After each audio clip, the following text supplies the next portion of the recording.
ಆತ್ಮೀಯ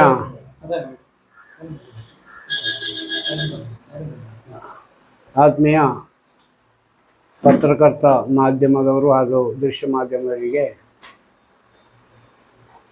ತರಾಗ್ ಪಂಚಾಯತು ಕುಂತೂರು ವತಿಯಿಂದ ಶಾಲೆ ಬಗ್ಗೆ ಮಾತನಾಡಲು ಬಂದ ವತಿಯಿಂದ ನಿಮಗೆ ಸ್ವಾಗತವನ್ನು ಬಯಸ್ತಾ, ಅದೇ ರೀತಿ ಕುಂತೂರು ಹಿರಿಯ ಪ್ರಾಥಮಿಕ ಶಾಲೆ ಇದರ ಹಳ ವಿದ್ಯಾರ್ಥಿಯಾದಂಥ ಗುರುರಾಜು, ಅದೇ ರೀತಿ ಅಲ್ಲಿಯ ಸಾಮಾಜಿಕ ಕಾರ್ಯಕರ್ತರಾಗಿರುವಂಥ ಸಾಜನ್ ಕೂಡ ಬಂದಿದ್ದಾರೆ. ನಿಮಗೂ ಸ್ವಾಗತ ಬಯಸುತ್ತಾ, ನಾವಿವತ್ತು ಈ ಪತ್ರ ಸಮ್ಮೇಳನ ಮಾಡೋ ಉದ್ದೇಶ ಏನಂತ ಹೇಳಿದರೆ, ಕಳೆದ 27ನೇ ತಾರೀಕಿಗೆ ಕುಂತೂರು ಹಿರಿಯ ಪ್ರಾಥಮಿಕ ಶಾಲೆ ಈ ಕಟ್ಟಡ ನಿಮಗೆಲ್ಲರಿಗೂ ತಿಳಿದಂತೆ ಅವೈಜ್ಞಾನಿಕವಾಗಿ ಕೆಲಸ ಮಾಡಿದ್ದರಿಂದ ಇದು ಕೆಳಗೆ ಬಿದ್ದಿದೆ. ಏನಾಯಿತು ಅಂತ ಹೇಳಿದರೆ, ಈ ಒಂದು ಕೆಲಸವನ್ನು ವೈಜ್ಞಾನಿಕವಾಗಿ ಮಾಡಿದರೆ ಇದು ನಡೆಯುತ್ತಿರಲಿಲ್ಲ. ಇದು ಮಳೆ ಬರುವ ಸಂದರ್ಭದಲ್ಲಿ ಈ ಕೆಲಸ ಮಾಡಲಿಕ್ಕೆ ಕೂಡ್ದಿತ್ತು. ಹಾಗೆ ಹೋಯಿತು. ದೇವರ ದಯದಲ್ಲಿ ಅಲ್ಲಿಯ ವಿದ್ಯಾರ್ಥಿಗಳಿಗೆ ಯಾರಿಗೂ ಯಾವುದೇ ಜೀವಹಾನಿ ಬರಲಿಲ್ಲ. ಅದಕ್ಕೆ ನಾವು ಮೊದಲನಾಗಿ ಹಳ ವಿದ್ಯಾರ್ಥಿಯಾಗಿ ಕುಂತೂರಿನ ಜನರ ಪರವಾಗಿ ದೇವರಲ್ಲಿ ಪ್ರಾರ್ಥಿಸುತ್ತಾ, ಈ ಒಂದು ಕೆಲಸಕ್ಕೆ ಕಾಮಗಾರಿಗೆ ರಿಪೇರಿ ಅಂತೇಳಿ 1.5 ಲಕ್ಷ ರೂಪಾಯಿ ಇಟ್ಟಿದ್ದರು. ಈ ಒಂದು ಕೆಲಸ ಮಾಡುವಾಗ ಕ್ರಮ ಪ್ರಕಾರ, ಕಾನೂನು ಪ್ರಕಾರ ಇದರ ಎಗ್ರಿಮೆಂಟ್ ಮಾಡಿ ವರ್ಕೌಟ್ ಮಾಡಿ ಮಾತ್ರ ಮಾಡಬೇಕಿತ್ತು. ಆದರೆ ತರಾತುರಿಯಿಂದ ಮಾಡಲಿಕ್ಕೆ ಕಾರಣ ಅಂತ ಹೇಳಿದರೆ, ಇದೊಂದು ಬರೀ ನಮಗೆ ತಿಳಿದ ಮಟ್ಟಿಗೆ ಬರೀ ಒಂದು 20-25 ಸಾವಿರ ರೂಪಾಯಿ ಒಳಗೆ ಅದು ಮುಗಿಸಿಕೊಂಡು ಬಾಕಿದ ಹಣವನ್ನು ಇದಕ್ಕೆ ಶಾಮೀಲಾದ ಕೆಲವು ಜನಗಳಿದ್ದಾವೆ. ಇದರಲ್ಲಿ ಮುಖ್ಯವಾಗಿ ಇಂಜಿನಿಯರ್ ಅವರು ಸಸ್ಪೆಂಡ್ ಆಗಿದ್ದಾರೆ, ಆಗಬೇಕಿದ್ದ ವಿಷಯ. ಅದೇ ರೀತಿ ಮುಖ್ಯ ಗುರುಗಳು, ಅವರಿಗೆ ಈ ತಾಂತ್ರಿಕವಾಗಿ ಏನು ವಿಷಯ ಗೊತ್ತಿಲ್ಲದ ಕಾರಣ ಅವರಲ್ಲಿ ಏನು ಹೇಳಿ ಅಲ್ಲಿ ಆ ಒಂದು ಕೆಲಸ ನಡೆಯಿತು. ಆವಾಗ ಈ ಒಂದು ಅಪಘಾತ, ಈ ಒಂದು ವಿಷಯ ನಡೆದಿದೆ. ಇದರಲ್ಲಿ ಮುಖ್ಯವಾಗಿ 2-3 ಜನವನ್ನು ಅಲ್ಲಿ ಪಂಚಾಯತ್ ಸದಸ್ಯರು, ಪಂಚಾಯತ್ ಅಧ್ಯಕ್ಷರು ಎಲ್ಲರೂ ಬಂದು, ನೀವುಗಳು ಬಂದಿದ್ದೀರಿ ಕಾಣ್ತದೆ ಅವತ್ತು, ಅಲ್ಲಿ ಒಂದು ಸ್ಟೇಟ್ಮೆಂಟ್ ಕೊಟ್ಟರು. ಇದಕ್ಕೆ ಯಾರೆಲ್ಲ ಇನ್ವಾಲ್ವ್ ಆಗಿದ್ದಾರೆ, ಇದಕ್ಕೆ ಕಾಂಟ್ರಾಕ್ಟರ್ ಇನ್ವಾಲ್ವ್ ಆಗಬೇಕು. ಯಾಕೆಂತ ಹೇಳಿದರೆ, ಇದರಲ್ಲಿ JCB ಕೆಲಸ ಮಾಡುವ ಒಂದು ಮಕ್ಕಳೇ ಹೇಳ್ತಾ ಇದ್ದಾರೆ, ಅದಕ್ಕೆ ನಾವು ಬೇಕಿದ್ದರೆ ಅದರದ್ದು ಇದು ಕೊಡುವ. ಮಕ್ಕಳು ಹೇಳ್ತಾರೆ, ಆ JCB ಬಂದು ಇದಕ್ಕೆ ಬುದ್ಧಿ ಈ ಒಂದು ಕಟ್ಟಡ ಬಿದ್ದಿದೆ ಅಂಥೇಳಿ. ಇದಕ್ಕೆ ಮುಖ್ಯ ಕಾರಣ ಒಂದನೇದಾಗಿ ಇಒಗೆ ಗೊತ್ತುಂಟಿದ್ದು, ಇಒವರ ಪಾತ್ರ ಇದೆ ಇದರಲ್ಲಿ, PD ಅವರ ಪಾತ್ರ ಇದೆ, ಗ್ರಾಮ ಪಂಚಾಯಿತಿಯ ಪಾತ್ರ ಇದೆ. ಈ ಗ್ರಾಮ ಪಂಚಾಯಿತಿಯಲ್ಲಿ ಎಲ್ರಿಗೂ ಗೊತ್ತಿಲ್ಲಾದರೂ ಆ ವಾರ್ಡಿನ ಸದಸ್ಯರಿಗೆ ಇದು ಖಂಡಿತ ಗೊತ್ತಿದೆ. ಯಾಕಂತ ಹೇಳಿದ್ರೆ ಇವರೆಲ್ಲ ಇದರಲ್ಲಿ ಶಾಮೀಲಾಗಿ ಬಾಕಿ ಬಂದ ಹಣವನ್ನು ಮಾಡಲಿಕ್ಕೆ ಬೇಕಾಗಿ ನೋಡಿದಂಥ ವಿಷಯ. ಅಂಥ ಹಲವು ಕೆಲಸಗಳು ಕುಂತೂರು ಪೆರಾವೆ ಪಂಚಾಯಿತಿಯಲ್ಲಿ ನಡೀತಾ ಬರ್ತಿದೆ. ಇದಕ್ಕೆ ಪೂರಕವಾಗಿ ಇದೊಂದು ಸಾಕ್ಷಿಯಾಗಿದೆ. ಆದ ಕಾರಣ ನಾವೀಗ ಒತ್ತಾಯಿಸುವುದೇನು ಅಂತ ಹೇಳಿದರೆ, ಇದರಲ್ಲಿ EO, PDO, ಅಧ್ಯಕ್ಷರು, ಅದೇ ರೀತಿ ಆ ವಾರ್ಡ್ ಮೆಂಬರ್ನು ಸಹ ಸೇರಿಸಿ, ವಾರ್ಡ್ ಮೆಂಬರ್ನವರಿಗೆ ಏನು ಕಾನೂನು ಪ್ರಕಾರವಾಗಿ ಶಿಕ್ಷೆ ಕೊಡಲಿಕ್ಕೆ ಆಗೋದಿಲ್ಲ. ಆದರೆ ಅವರು ಆ ನೈತಿಕ ಹೊಣೆ ಹೊತ್ತು ಅವರು ರಾಜೀನಾಮೆ ನೀಡಬೇಕು. ಅದೇ ರೀತಿ ಇಲ್ಲಿ ಯಾರು ಈ ಕಾಂಟ್ರಾಕ್ಟ್ರು ಮತ್ತು ಯಾರು ಆ JCB ಅವರಿಗೂ ಕೂಡ ಇದಕ್ಕೆ ಶಿಕ್ಷೆ ಆಗಬೇಕು. ಅವರನ್ನು ಬ್ಲ್ಯಾಕ್ ಲಿಸ್ಟ್ಗೆ ತರಿಸಬೇಕು. ಇಲ್ಲ ಇದ್ದರೆ ಕೊಡಲಿಲ್ಲ, ಅದು ತಪ್ಪಿದೆ. ವಾರ್ಡ್ ನಂಬರ್ ಕೊಡಬೇಕು, ಅದು ಎಲ್ಲ ನೀಡಿದಿಂದ ನಾನು ಕರೆಕ್ಷನ್ ಮಾಡ್ತೀನಿ, ನೀಡಬೇಕು ಅಂತ ಇತ್ತೇನೆ, ಸಾರಿ. ಓಕೆ, ನೀಡಬೇಕು ಅಂತೇಳಿ ತಿದ್ದಿದ್ದೀರ ಒಂಜೆಟ್ಟಿದ್ದ. ಓಕೆ, ಅದು ಅವರು ಎಸ್ ಹಾಂ ಓಕೆ. ಇದು ಯಾಕೆಂತ ಹೇಳಿದರೆ, ಇದು ಎಲ್ಲರೂ ಈಗ ಸೇರಿಕೊಂಡು ಮಾತಾಡ್ತಾ ಇದ್ದಾರೆ ಹೊರತು ಇದಕ್ಕೆ ಯಾವ ವಿಷಯವು ಮುಂದೆ ಹೋಗಲಿಲ್ಲ. ಮಾನ್ಯ ಶಾಸಕಿಯವರು ಬಂದಿದ್ದರು. ಶಾಸಕಿಯವರು ಬರುವ ತನಕ ಅಲ್ಲಿ ಅವರು ಮೊದಲನೇ ದಿನ ಪಂಚಾಯತಿನ ಮೆಂಬರ್ಸು, ಪಂಚಾಯತಿನ ಅಧ್ಯಕ್ಷರು, ಆ ವಾರ್ಡ್ ಮೆಂಬರ್ಸ್, ಎಲ್ಲ ಮೆಂಬರ್ಸ್ ಅಲ್ಲ, ಅವರು ಆವಾಗ ಹೇಳಿದ ವಿಷಯ ಅಂತ ಹೇಳಿದ್ರೆ, ನಿಮ್ಮಲ್ಲಿ ಇರಬೇಕು, ಅದಾದರೆ ನನ್ನ ವಾಟ್ಸಪ್ಪಲ್ಲಿ, ನಿಮ್ಮ ವಾಟ್ಸಪ್ಪಲ್ಲಿ ಬಂದಿದೆ. ಯಾಕೆಂತ ಹೇಳಿದರೆ, ಅದಕ್ಕೆ ಯಾರು ಅದಕ್ಕೆ ಇದಾಗಿದ್ದಾರೆ, ಇನ್ವಾಲ್ವ್ ಆಗಿದ್ದಾರೆ, ಅವರಿಗೆ ಶಿಕ್ಷೆ ಆಗಬೇಕು ಅಂತ ಹೇಳಿದರೆ. ಶಾಸಕಿ ಬಂದು ಕೂಡಲೇ ಏನು ಹೇಳಿದರು ಅಂತ ಹೇಳಿದರೆ, ಯಾರು ಅದಕ್ಕೆ ನಾವು ಕೇಸು ಗೀಸು ಅದಕ್ಕೆ ಯಾರಿಗೆ ನಾವು ಇದು ಹೊರಿಸಲಿಕ್ಕೆ ಹೋಗೋದು ಬೇಡಿ, ಅದು ಇದ್ದಾಗಿರಲಿ, ಹಣ ನಾನು ಬಿಡುಗಡೆ ಮಾಡಿಕೊಂಡು ಬರ್ತೇನೆ ಅಂತ ಹೇಳಿದ್ದಾರೆ. ಗೊತ್ತಾಯ್ತಲ್ಲ. ಮತ್ತೊಂದು ವಿಷಯ ಹೇಳಿದ್ದಾರೆ, 90 ಲಕ್ಷ ಕೊಡ್ತಾರೆ ಅಂತ ಹೇಳಿದ್ದಾರೆ. ಅದು ಕೊಡುವುದಿಲ್ಲ, 30 ಲಕ್ಷ ಕೊಡ್ತಾರೆ ಅಂತಾರೆ, ಅದೂ ಕೊಡುವುದಿಲ್ಲ, ಸರ್ಕಾರದಲ್ಲಿ ಹಣ ಇಲ್ಲ ಅಂತ ಹೇಳಿಕೊಂಡು. ಗೊತ್ತಾಯ್ತಲ್ಲ. ನಾವೀಗ ಏನಂತ ಹೇಳಿದರೆ ಕೃಷ್ಣಪ್ಪರ ನೇತೃತ್ವದಲ್ಲಿ ಹೋಗಿ ಈ ಒಂದು ಕಾರಣ ಅಂತ ಹೇಳಿದರೆ ನಮ್ಮಲ್ಲಿರುವ ಮಂಜುನಾಥ ಭಂಡಾರಿ ಮುಖಾಂತರ MLC ಮಂಜುನಾಥ ಭಂಡಾರಿ, ಐವನ್ ಡಿಸೋಜ, ಅದೇ ರೀತಿ ಯಾರು ಉಸ್ತುವಾರಿ ಸಚಿವರಲ್ಲಿ ನಾವು ಬೇಡಿಕೆ ಕೊಟ್ಟು ಈಗಲೇ ಹೆಚ್ಚು ಕಮ್ಮಿ 5 ರೂಮಿಗೆ 1 ಕೋಟಿ ರೂಪಾಯಿ ಸ್ಯಾಂಕ್ಷನ್ ಆಗಿದೆ ಜಿಲ್ಲಾ ಪಂಚಾಯತಿಂದ. ಆಗಿದೆ ಹೆಚ್ಚು ಕಮ್ಮಿ 5 ಸ್ಯಾಂಕ್ಷನ್ ಆಗಿದೆ. 1 ಕೋಟಿ ಸ್ಯಾಂಕ್ಷನ್ ಆಗಿದೆ ಪರಾದ ಗ್ರಾಮ. ಹೌದು, 1 ಕೋಟಿ ರೂಪಾಯಿ. ಎಸ್, ಯಾರ ಮಂಜುನಾಥ ಭಂಡಾರಿಯವರ ನೇತೃತ್ವದಲ್ಲಿ ಐವನ್ ಡಿಸೋಜ, ಕೃಷ್ಣಪ್ಪರು, ಉಸ್ತುವಾರಿ ಸಚಿವರು, ಇದರ ಮುಖಾಂತರ ಜಿಲ್ಲಾ ಪಂಚಾಯತಿಂದ 85ರಲ್ಲಿ 1 ಕೋಟಿ 5 ಕೊಠಡಿಗಿರುವ ಹಣ ಸ್ಯಾಂಕ್ಷನ್ ಆಗಿದೆ. ಆರ್ಡರ್ ಮಾತ್ರ. ಎಸ್, ಆರ್ಡರ್ ಇಲ್ಲ, ಆರ್ಡರ್ ಆಗಿದೆ. ನಮಗೆ ಮೆಸೇಜ್ ಬಂತು ಆರ್ಡರ್ ಆಗಿದೆ ಅಂತ ಹೇಳಿಕೊಂಡು. ಹಾಂ, ಕೊಡು, ನಾವು ತರಿಸಿ ಕೊಡ್ತೇವೆ. ನೀವು ಕೊಡು, ಸ್ಯಾಂಕ್ಷನ್ ಆಗಿದೆ. ಹಾಂ, ಸ್ಯಾಂಕ್ಷನ್ ಆಗಿದೆ. ಅದೇ ರೀತಿ ಈಗ ಮಾಡಬೇಕಾದ ವಿಷಯ ಅಂತ ಹೇಳಿದ್ರೆ ಈ ಶಾಲೆ ಇನ್ನೂ 50 ವರ್ಷ ನಿಲ್ತಿತ್ತು. ನಾವು ಸಹ ಇದು ಯಾಕೆಂತ ಹೇಳಿದ್ರೆ ನಾವೆಲ್ಲ ಅಲ್ಲಿ ಹಳೆ ವಿದ್ಯಾರ್ಥಿ, ನಾವು 70ನೇ 72ನೇ ಬ್ಯಾಚಿನ. ಅಲ್ಲಿ ಇದ್ದ ಹಳೆ ಬಿಲ್ಡಿಂಗ್ ಎಲ್ಲ ಕಡಿವಿದ್ದಾರೆ. ಇದೆಲ್ಲ ಹೊಸ ಬಿಲ್ಡಿಂಗ್. ಇದೆಲ್ಲ 75-80 ವರ್ಷ ಆದ ಬಿಲ್ಡಿಂಗ್ ಅಲ್ಲ. ಇದು ಬರೀ ಒಂದು 25-30 ವರ್ಷ ಆದ ಬಿಲ್ಡಿಂಗ್ಗಳು. ಈ ಒಂದು ಕೆಲಸ ಅವರು ಮಾಡದಿದ್ದರೆ ಇನ್ನೂ 50 ವರ್ಷ ಆ ಕಟ್ಟಡ ಉಳಿಯುತ್ತಿತ್ತು. ಅದಕ್ಕೆ ಯಾರು ಹೊಣೆ? ಅದಕ್ಕೆ ಹೊಣೆ ಯಾಕಂತ ಹೇಳಿದರೆ ಯಾರು ಅಧಿಕಾರಿಗಳು, ಯಾರು ಕಾಂಟ್ರಾಕ್ಟ್ರು, ಯಾರು ಅದರಲ್ಲಿ ಇನ್ವಾಲ್ವ್ ಆಗಿದ್ದಾರೆ ಅವರಿಂದ ಹಣ ಭರಿಸಬೇಕು. ಇದ್ದರೆ ಮಾತ್ರ ಈ ಪಾಠ ಕಲಿಯಲಿಕ್ಕಾಗ್ತದೆ. ಯಾಕಂತ ಹೇಳಿದರೆ ಇಂಥ ಕೆಲಸ ಸಣ್ಣ ಹಣಕ್ಕೆ ಮೊತ್ತಕ್ಕೆ ಬೇಕಾಗಿ ಇವರು ಇದನ್ನು ಗುಳುಂ ಮಾಡಲಿಕ್ಕೋಸ್ಕರ ಮಾಡಿದಕ್ಕೋಸ್ಕರ ಈ ಒಂದು ವಿಷಯ ನಡೆದಿದೆ. ಆದ ಕಾರಣ ನೀವುಗಳು ದಯಮಾಡಿ, ಯಾಕಂತ ಹೇಳಿದರೆ ಇದನ್ನು ನಾವೀಗ DC ಅವರಿಗೆ ಕಳಿಸ್ತೇವೆ. DC ಅವರಿಗೂ AC ಅವರಿಗೂ ಎಲ್ಲರಿಗೂ ನಾವೊಂದು ಈಗ ಕೊಡ್ತೇವೆ. ಅವರಿಗೆ ಶಿಕ್ಷೆ ಆಗಬೇಕು, ಅವರಿಂದಲೇ ಈ ಹಣ ಭರಿಸಬೇಕು. ನೈತಿಕ ಹೊಣ ಎತ್ತು ಆ ವಾರ್ಡಿನ ಪಂಚಾಯತ್ ಮೆಂಬರ್ನವರು ರಾಜೀನಾಮೆ ಕೊಡಬೇಕು.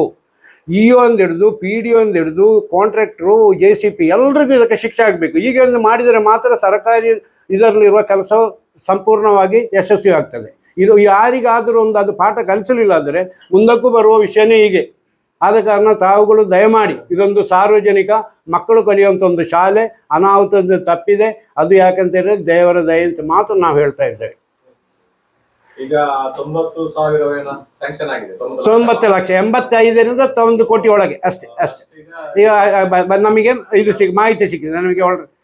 ಕಟ್ಟಡಕ್ಕೆ ಕಾಮಗಾರಿ ಹೊಸ ಬಿಲ್ಡಿಂಗ್ ಅದನ್ನು ಕೆಡವಿ ಹೊಸ ಬಿಲ್ಡಿಂಗ್. ಈಗ ಯಾಕಂತ ಹೇಳಿದ್ರೆ ಮಕ್ಕಳನ್ನು ಅಲ್ಲಿ ಒಂದು ಇವರು ಮಾಡ್ತಾ ಇದ್ದಾರೆ ಗೊತ್ತಾ, ಅವ್ರದ್ದೊಂದು ಬಿಲ್ಡಿಂಗ್ ಇದೆ, ಅದು ಗೊತ್ತಾಯ್ತಲ್ಲ, ಅಲ್ಲಿಗೆ ನಿಮಗೆ ಗೊತ್ತಾಯ್ತಲ್ಲ, ನೀವು ಓಡಿದಾರಲ್ಲ. ಈಗ ಯಾಕಂತ ಹೇಳಿದ್ರೆ ಅಷ್ಟು ತನಕ ಆದಷ್ಟು ಶೀಘ್ರದಲ್ಲಿ ಕೆಲಸ ಮುಗಿತು ಅಂತೇಳಿ ಬಹಳ ಶೀಘ್ರದಿಂದ. ಯಾಕಂತ ಹೇಳಿದರೆ ಕೃಷ್ಣಪ್ಪರ ನೇತೃತ್ವದಲ್ಲಿ ಅದೇ ರೀತಿ ಬಾಕಿಯವರು ಎಲ್ಲರೂ ಸಹ ಸೇರಿಕೊಂಡು ನಾವೆಲ್ಲ ಹೋಗಿ ಅದೇ ಮಂಜುನಾಥ ಭಂಡಾರಿಯವರ MLC ಫಂಡಿನಿಂದಲೂ ಅಥವಾ ಜಿಲ್ಲಾ ಪಂಚಾಯತಿನ ಅವರ ಒತ್ತಡದ ಮೇಲೆ ಈ ಹಣ ಪಾಸ್ ಆಗಿದೆ. ಶಾಸಕರ 1 ರೂಪಾಯಿ ಶಾಸಕರಿಗೆ ಯಾವುದೂ ಇಲ್ಲ. ಇಷ್ಟ ತನಕ 1 ರೂಪಾಯಿ ಸಮೇತ ಶಾಸಕರಿಗೆ ಬಿಡುಗಡೆ ಮಾಡಲಿಕ್ಕೂ ಆಗುದಿಲ್ಲ. ಶಾಸಕರು ಮತ್ತೊಂದು ಮಾತು ಹೇಳಿದರು, ಸರ್ಕಾರದಲ್ಲಿ ಹಣ ಇಲ್ಲ ಅಂತ. ಸರ್ಕಾರದಲ್ಲಿ ಹಣ ಇಲ್ಲ ಅಂತ ಯಾಕಂತ ಹೇಳಿದ್ರೆ ಅಗತ್ಯ ಇದ್ದರೆ ಈಗ ಹೇಗೆ ಹಣ ಬಂತು? ಸರ್ಕಾರದಲ್ಲಿ ಹಣ ಇಲ್ಲ ಅಂತ ಹೇಳಿದರೆ ನೋಡಿ, ಪುತ್ತೂರಲ್ಲಿದೆ, ಬಂಟ್ವಾಳದಲ್ಲಿದೆ, ಅಲ್ಲಿ ಶಾಸಕರು ಎಷ್ಟು ಅನುದಾನ ತಂದು ಇಲ್ಲಿ ಕೆಲಸ ಮಾಡ್ತಾ ಇದ್ದಾರೆ. ಇವರು ಅದಕ್ಕೆ ಮುತುವರ್ಜಿ ವಹಿಸಬೇಕು. ಸುಮ್ಮನೆ ಪೇಪರ್ ಸ್ಟೇಟ್ಮೆಂಟ್ ಕೊಟ್ಟರೆ ನಮ್ಮ ಊರು ಸರಿಯಾಗುವುದಿಲ್ಲ. ಆದ ಕಾರಣ ಶಾಸಕರು ಅದಕ್ಕೆ ನಾವು ಶಾಸಕರಿಗೆ ದೂರುವುದಲ್ಲ, ಶಾಸಕರು ಇಂಥ ವಿಷಯ ಮಾಡಬೇಕು. ಇವರು ಶಾಸಕರು 35-40 ವರ್ಷದಿಂದ BJP ಶಾಸಕರಿದ್ದಾರೆ. ಒಂದೊಂದು ಕಟ್ಟಡಿಗೆ ಒಂದೊಂದು ವರ್ಷ ಒಂದೊಂದು ಟರ್ಮಲ್ಲಿ ಒಂದೊಂದು ಬಿಲ್ಡಿಂಗ್ ಕಟ್ಟಿದ್ರು, ಅಲ್ಲಿ 10 ಬಿಲ್ಡಿಂಗ್ ಆಗ್ತಿದ್ರು. ಎಷ್ಟು ಅಲ್ಲಿ ನಾನು ಕೊಟ್ಟಿದ್ದಾರೆ ಕೇಳಿ? ಕೊಡಲಿಲ್ಲ. ಇಲ್ಲಿ ಬಿದ್ದ ಕೂಡಲೇ ನಿಮಗೆ ಈಗ ಬೇರೆ ಒಂದು ಶಾಲೆದು ಗೊತ್ತುಂಟಲ್ಲ, ಬಲ್ಯ ಶಾಲೆ ಇದೇ ಥರ ಆಗಿದೆ. ಯಾಕಂತ ಹೇಳಿದ್ರೆ ಇದು ಮುಖ್ಯವಾಗಿ ವರ್ಕ್ ಆರ್ಡರ್ ಆಗದೆ ದಯಮಾಡಿ ನೀವೊಂದು ಅದಕ್ಕೆ ಕೊಡಬೇಕು. ವರ್ಕ್ ಆರ್ಡರ್ ಆದರೂ ಕೆಲಸ ಮಾಡಿಸಿದರೆ ಇದರ ಹೊಣೆಯನ್ನು EO PDO ಅದೇ ರೀತಿ ಪಂಚಾಯತ್ ಅದರ ಜವಾಬ್ದಾರಿ ವಹಿಸ್ಕೊಳ್ಬೇಕು. ಇಷ್ಟೇ. Thank you. ಇನ್ನು ಕೆಲಗಿದೆ PDO ಇಂಜಿನಿಯರ್ ಎಲ್ಲ ಹೇಳಿದ್ದಾರೆ ಅಲ್ಲಿ ಕ್ಲಾಸ್ ಮಾಡ್ಲಿಕ್ಕೆ ಯೋಗ್ಯವಲ್ಲ ಅಂತ. ನಮಗೆ ಮಾಹಿತಿ ಇತ್ತು, ಆದ್ರೆ ವಾಪಸ್ PDO ಯಾಕೆ ಹೊಣೆ ಮಾಡೋದು? ಇಲ್ಲ ಅಂತ ಹೇಳಿದರೆ ಇವರಿಗೆ ಗೊತ್ತಿಲ್ಲದೆ ಒಂದು ಪಂಚಾಯತಿನೊಳಗೆ ಒಂದು ಕೆಲಸ ಮಾಡುವಾಗ ಪಂಚಾಯತಿನವರಿಗೆ ಗೊತ್ತಿಲ್ಲ ಅಂತ ಹೇಳಿದ್ರೆ ಯಾರು ನಂಬ್ತಾರೆ ಸ್ವಾಮಿ? ಇದರಲ್ಲಿ ಎಲ್ಲ ಅವರದ್ದು ಶಾಮೀಲಿದೆ. ಇವರಿಗೆಲ್ಲ ಪರ್ಸೆಂಟೇಜ್ ಇದೆ. ಎಲ್ಲ ಅವತ್ತು ಹೇಳ್ತಿದ್ದಾರೆ 40%, ಇದರಲ್ಲಿ 90% ಅವರಿಗೆ ಪಾಲುದಾರಿಕೆ ಇದೆ. 90% ಕಮಿಷನ್ ಇದರಲ್ಲಿ. ಬರೀ ಹೌದು, ಬರೀ 10, 15, 20 ಸಾವಿರದೊಳಗೆ ಈ ಕೆಲಸ ಮುಗಿಯುತ್ತದೆ. ಆದರೆ 1.5 ಲಕ್ಷದಲ್ಲಿ ಯೋಗಿ ಅಲ್ಲ ಅಂತೇಳಿ ಹೇಳಲಿಕ್ಕೆ ಇವರಲ್ಲಿ ಹೋಗಿ ಅಲ್ಲ ಗೊತ್ತಾದ್ದು. ಅದು ಮಾಡ್ಲಿಕ್ಕೆ ಕುಡ್ದಿತ್ತು, ಅದು ಪಂಚಾಯತಿನ ಹೊಣೆಗಾರಿಕೆ. ವರದಿ ಕೊಟ್ಟಿದ್ದಾರೆ ಜಿಲ್ಲಾ ಪಂಚಾಯತ್ ಇಂಜಿನಿಯರ್ PDO ಎಲ್ಲರೂ ಸೇರಿ ಮೇಯಲ್ಲಿ ಈ 7-10 ಕೊಠಡಿಯಲ್ಲಿ 7 ಕೂಡ ಯೋಗ್ಯ ಅಲ್ಲ. ಯೋಗ್ಯ ಅಲ್ಲ ಅಂತ ಹೇಳಿ ವರದಿ ಕೊಟ್ಟಿದ್ದಾರೆ. ಸರ್ಕಾರ ಈ- ವ್ಯವಸ್ಥೆ ಈ- ಮಾಡ್ಲಿಲ್ಲ ಅದಕ್ಕೆ. ಅಲ್ಲ, ಈಗ ಯಾರು ಅಲ್ಲಿ ಯಾರು ಕ್ಷೇತ್ರ ಶಿಕ್ಷಣಾಧಿಕಾರಿ ಯಾರೋ ಬಂದು ಯಾಕೆ ತರಗತಿ ಮಾಡಿದ್ದು ಅಂತ ಕೇಳಿದ್ರು. ಆಯ್ತು. ಎಲ್ಲಿ ಮಾಡಬೇಕಿತ್ತು ಮತ್ತೆ? ಅಲ್ಲ ಅಲ್ಲ, ಇವರಿಗೆ ವರದಿ ಕೊಟ್ಟಿದ್ದಾರೆ, ವ್ಯವಸ್ಥೆ ಮಾಡದೆ ಇವರೇ ಯಾರ್ದು ತಪ್ಪದು? ಅಲ್ಲ, ಯಾರು ಯಾರು MLA ಅವರ ತಪ್ಪು. ಇದು ವರದಿ ಇಲ್ಲಿ MLA MP ಫಂಡ್ ಜಿಲ್ಲಾ ಪಂಚಾಯತಿ ಮಾಡಿದ. ಜಿಲ್ಲಾ ಪಂಚಾಯತಿ ಯಾರ ಅಧಿಕಾರದಲ್ಲಿತ್ತು? ಜಿಲ್ಲಾ ಪಂಚಾಯತಿ ಯಾರ ಅಧಿಕಾರದಲ್ಲಿತ್ತು? ಕಾಂಗ್ರೆಸ್ ಅಧಿಕಾರದಲ್ಲಿ ಇಲ್ಲ. ಇಲ್ಲಿ ನೀವು ಕಾಂಗ್ರೆಸ್ ಬಿಜೆಪಿ ಅಲ್ಲಲ್ಲ ಅಲ್ಲಿ ನೀವು ಕಾಂಗ್ರೆಸ್ ಬಿಜೆಪಿ ಯಾರು ಹೇಳುದು ಈಗ ನೀವು ಈಗ ಹೇಳಿದ್ರಿ 90 ಲಕ್ಷ ಎಷ್ಟು ಈಗ ಬಿಡುಗಡೆ 92 ಒಂದು 85 ಒಂದು ಮೊದಲು ಎಲ್ಲಿ ಹೋಗಿದ್ದು? ಈಗ ಶಾಲೆ ಬಿಡಬೇಕು. ಬಿಡಬೇಕು. ಯಾರ್ದು ಹೊಣೆ ಅದು? ಇಲ್ಲಿ ನಮ್ಮ ನೋಡಿ ಇಲ್ಲಿ MLA ಯಾರು ನೋಡಿ ನಮ್ಮಲ್ಲಿ ಅಲ್ಲ ಮಕ್ಕಳಿಗೆ ಅಂತ ಇವರು ಈಗಾಗಲೇ ವರದಿ ಕೊಟ್ಟಿದ್ದಾರೆ, ನಮಗೆ ಬೇರೆ ಕೊಡಿ ಅಂತ ಶಾಲೆಯವರು ಅದೇ ವ್ಯವಸ್ಥೆ ಮಾಡಿಲ್ಲ. ಆಯ್ತು ನಿಮ್ದೆ ನೋಡಿ ಒಂದು ಮಿನಿಟ್ ಇದೇ ಸಂಭವವನ್ನು ನೀವು ಹೇಳೋದನ್ನು 100% ನಾನು ಒಪ್ತೇನೆ. ಇದು ಜಿಲ್ಲಾ ಪಂಚಾಯತಿನ ಶಾಲೆ. ಜಿಲ್ಲಾ ಪಂಚಾಯತ್ ಮೆಂಬರ್ ಯಾರಲ್ಲಿ? ಜಿಲ್ಲಾ ಪಂಚಾಯತ್ ಅಧ್ಯಕ್ಷರೇ. ನೋಡಿ ಇದು ವರದಿ ಕೊಟ್ಟ ಕೂಡಲೇ ಜಿಲ್ಲಾ ಪಂಚಾಯತಿಗೆ ಹೋಗ್ಬೇಕು. ಅಲ್ಲಿ ಹೋಗುವಾಗ ಯಾರು ಜಿಲ್ಲಾ ಪಂಚಾಯತ್ ಮೆಂಬರ್ ಇದ್ದಾರೆ, ಅಧಿಕಾರಿ ಯಾರು ಅಧಿಕಾರಿ ಇದ್ರು? ಯಾರು ಅಧಿಕಾರಿ ಇಲ್ಲದಿದ್ರು ಮಾಡ್ಬೋದು ನೋಡಿ, ಅದು ಬೇರೆ ವಿಷಯ. ಹೌದೌದು, ಅದೆಲ್ಲ ನಾವು ಒಪ್ತೇವೆ, ಅದೆಲ್ಲ ಒಪ್ತೇವೆ. ಬಲಿಪಶು ಮಾಡಿದ್ದು ಬಾಕಿ ನೋಡಿ ಆಡಳಿತ ವ್ಯವಸ್ಥೆ ಇಲ್ಲ. ಮಾರ್ಚ್ ತಿಂಗಳಲ್ಲಿ ಇವರು ವರದಿ ಕೊಟ್ಟಿದ್ದಾರೆ. ಆಮೇಲೆ ಅಧಿಕಾರಿಗಳಾಗಿ DC ಆಗಿ ಕ್ರಮ ಕೈಗೊಳ್ಳಬೇಕು. ಮಾಡ್ಬೇಕಿತ್ತು ಎಲ್ರದ್ದು ಇದೆ ನೋಡಿ ವಿಷಯ. ಈಗ ಹಣ ಬೆತ್ತು ಅಂತ ಹೇಳಿದರೆ ಯಾಕೆಂತ ಹೇಳಿದರೆ ಎಲ್ಲಿಯಾದ್ರೂ ಒಂದು ವಿಷಯ ಬಂದರೆ ಅದಕ್ಕೆ ಅಲ್ಲಿ ಸ್ಥಳೀಯ ಯಾರು? ಪಂಚಾಯತ್ನವರು ಅದಕ್ಕೆ ಇದು ನಮಗೆ ಹೋಗಿ ಯಾಕಾಗಿ ಕೇಳಲಿಕ್ಕೆ ಆಯ್ತಾ?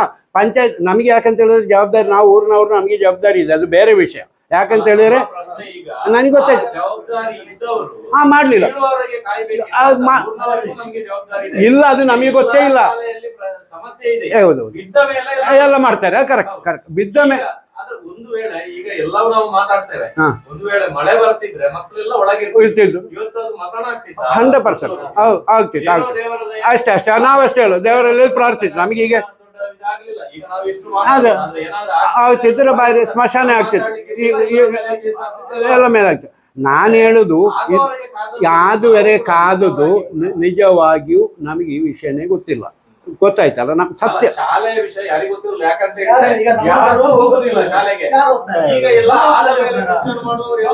ಹೌದು, ಕರೆಕ್ಟ್. ಹೌದೌದು, ಶಾಲೆಗೆ ಒಂದು ಮೀಟಿಂಗ್ ಬಂದಿದ್ದ ಹೇಳಿದ್ರೆ ಬೇರೆ ಬರುದು. ಈಗ ಎಲ್ಲರಿಗೂ ಗೊತ್ತಾದ್ದು ಶಾಲೆ ಬಿದ್ದು ಕರೆಕ್ಟ್. ಅದು ನಾವು ಒಪ್ತೇವೆ. ಅದು ಯಾಕೆಂತ ಹೇಳಿದ್ರೆ ಸ್ಥಳೀಯ ಆಡಳಿತ ಅದಕ್ಕೆ ಹೊಣೆಗಾರ. ಸ್ಥಳೀಯ ಆಡಳಿತದಲ್ಲಿ ಬರೆದರೆ ಅದನ್ನು ಫಾಲೋ ಅಪ್ ಮಾಡಬೇಕಿತ್ತು. ಫಾಲೋ ಅಪ್ ಮಾಡಿಲ್ಲ, ಇದುವೇ ಮೇನ್ ಕಷ್ಟ. ನಾನು ಸರಿ ಅಂತ ಹೇಳಲಿಕ್ಕೆ 90 ಲಕ್ಷ ರೂಪಾಯಿ ಬಂದದ್ದು ಭಾರಿ ದೊಡ್ಡ ವಿಷಯ ಅಲ್ಲ. ಹೌದೌದು, ಇದು ಹೌದಾದ್ರೆ, ಯಾಕಂದ್ರೆ ನೀವು ಹೇಳಿದ್ರಿ ಅಲ್ಲ 100% ಸಂಜೆಯೊಳಗೆ ನೀವೇನಾದ್ರು ಕಳಿಸಿಕೊಡ್ತೇವೆ. ಕಳಿಸಿಕೊಡ್ತೇವೆ, ಸುಳ್ಳಾಗ್ಲಿಕ್ಕಿಲ್ಲ. ನಾವು ರೋಯ್ ಅಬ್ರಾಹ್ಮರ್ ಹೇಳಿದ್ದು 90 ಲಕ್ಷ 85ರಿಂದ 1 ಕೋಟಿ ಒಳಗೆ 5 ಬಿಲ್ಡಿಂಗ್ ತಪ್ಪು ಮಾಹಿತಿ ಮಾಧ್ಯಮದ ಮೂಲಕ ಆಗ್ಲಿಕ್ಕಿಲ್ಲ. ನೀವು ನಮ್ಗೆ ಇವತ್ತೇನಾದ್ರೂ ಕನ್ಫರ್ಮೇಶನ್ ಕೊಡ್ತೇನೆ, ಕನ್ಫರ್ಮೇಶನ್. ಯಾಕಂದ್ರೆ ಅವರು ಅದು ಅಷ್ಟು ಕೆಲಸ ಮಾಡಿದ್ವು. ಯಾಕಂತ ಹೇಳಿದ್ರೆ ನಾವು ಅದು ಕೊಡ್ತೇವೆ. ಮೀಟಿಂಗ್ ಮಾಡಿದ್ರು ಅಧಿಕಾರಿಗಳು, ಅವರಿವರೆಲ್ಲ ಮಾಡಿದ್ರು. ಯಾರ CSR ಫಂಡ್ ಇಂದ ಸ್ವಲ್ಪ ಇದು ಮಾಡುವ, ಮತ್ತೆ ಶಿಕ್ಷಣ ಮಂತ್ರಿ ಮುಖ್ಯಮಂತ್ರಿಯನ್ನು ಬೇಡಿಕೆ 1 ಕೋಟಿ ಇದು ಕೊಡ್ಬೇಕು ಅಂತ ಎಲ್ಲ ಮಾತಾಡಿದ್ರು. ಇದು ಯಾವುದು ಇಲ್ಲದೆ 1 ಕೋಟಿ ಅಷ್ಟು ದುಡ್ಡು ನೀವೀಗ ಹೇಳುವಂತದ್ದು ಬಂದಿದ್ರೆ ಅದು ಪವಾಡ ಅಂತ ನಾವು ಭಾವಿಸ್ತೇವೆ.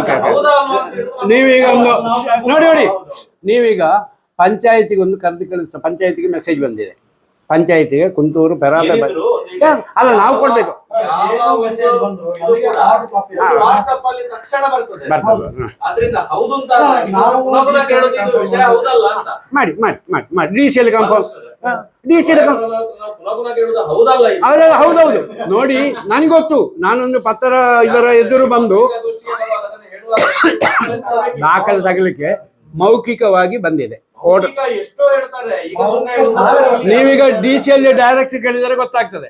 ಅದು ನಾವು ಮಾಡೋ ಕೆಲಸ, ನೀವು ಹೇಳುವಾಗ ನಾವು ನಮ್ಮ ದಾರಿಯಲ್ಲಿ ಮಾಡಿ ಅಷ್ಟಾಕು. ಮತ್ತು ವಿಷಯ ಅಂತ ಹೇಳಿದ್ರೆ ಗೊತ್ತುಂಟ, ನಾವೀಗ ಚರ್ಚೆ ಆಗಲಿ, ಇನ್ನು ಮುಂದಾದರೂ ಇಂಥ ಸಂದರ್ಭ ಬರುವಾಗ ಸ್ಥಳೀಯ ಯಾರು ಬೇಕಾದರೂ ಇರಲಿ, ಮಕ್ಕಳಿಗೆ ಏನು ಅನಾಹುತ ಆಗದಾಗೆ ನೋಡೋದು. ಸ್ಥಳೀಯ ಯಾವ ಆಡಳಿತ ಆಗ್ಬೋದು, ಸ್ಥಳೀಯ ಆಡಳಿತದವರು ಇಷ್ಟ ತನಕ ಈ ಪಂಚಾಯತ್ ನಮಗೆ ನಿಜವಾಗಿ ಗೊತ್ತಿಲ್ಲ. ನಾವು ಅಲ್ಲಿ ಹಳೆ ವಿದ್ಯಾರ್ಥಿ ಅಲ್ಲದೆ ನಾವು ಎಷ್ಟೋ ವರ್ಷದಿಂದ ಮೊನ್ನೆ ಶಾಲೆ ಬಿದ್ದ ನಂತರ ನಾವು ನೀವು